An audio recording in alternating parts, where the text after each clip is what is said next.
आज आपण शेवग्याच्या शेंगा बनवतोय। तर त्यासाठी मी शेवग्याच्या शेंगांना सिंपल पाण्यामध्ये असं हळद आणि मीठ टाकून उकडून घेतलंय आणि आता तेलामध्ये जिरं टाकते, मग कांदा टाकते,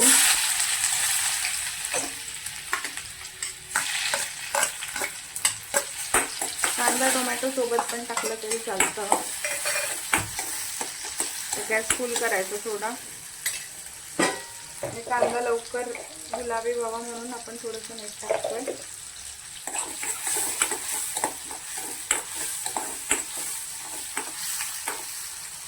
कांद्याला थोडं हलकसं गुलाबी होऊ द्यायचं।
आता कांदा थोडा गुलाबी झालेला आहे। आता टोमॅटो व्यवस्थित शिजला पाहिजे म्हणून त्याला थोडा वेळ झाकून।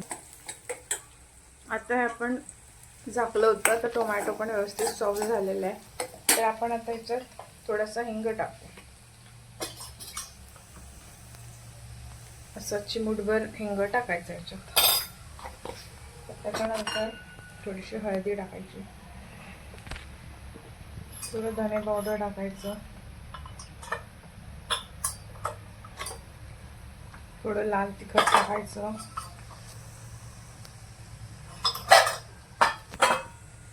आणि याला मिक्स करायचं। आणि मग शेंगा बघून अंदाजेप्रमाणे, शेंगा आपल्या कमी येत्या तर बेसन पीठ पण कमी लागेल, तर थोडं अंदाज बघून असं बेसन पीठ टाकायचं। ते व्यवस्थित असं मिक्स करायचं आणि बेसन पिठाला व्यवस्थित भाजू द्यायचं। असं थोडं अजून टाकायचं, थोडं तेल जास्त वाटलं तर परत थोडंसं बेसन पीठ टाकायचं। शेंगाला तेल व्यवस्थित लागतं तर शेंगा चांगल्या लागतात खायला। चांगलं तेलामध्ये बेसन पीठ तळून घ्यायचं।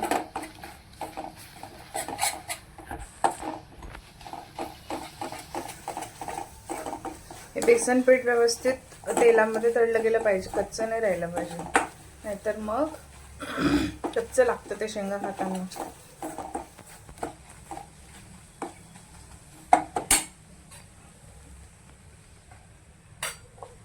थोडं अजून मावेल त्याच्यात बेसन पीठ,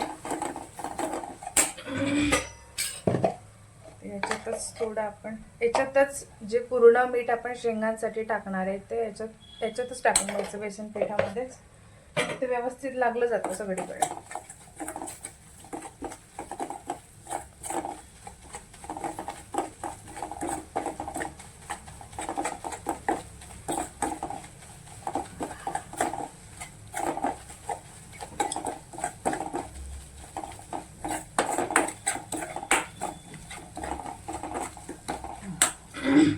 आता शेंगा टाकायच्या आणि गॅस बंद करायचा। चांगलं एकजीव करायचं आणि गॅस बंद केलाय. आता गॅस बंद केल्यानंतर साखर टाकायची आणि लिंबू पिळायचं असं थोडं वरून.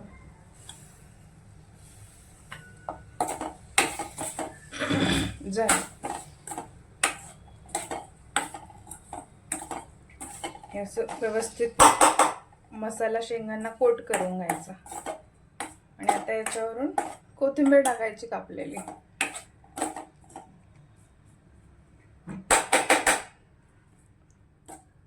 निंबू शेंग म्हणजे गॅस चालू असताना निंबू पिळायचं नाही शेंगांमध्ये, नाहीतर कडवट टेस्ट लागते शेंगांची.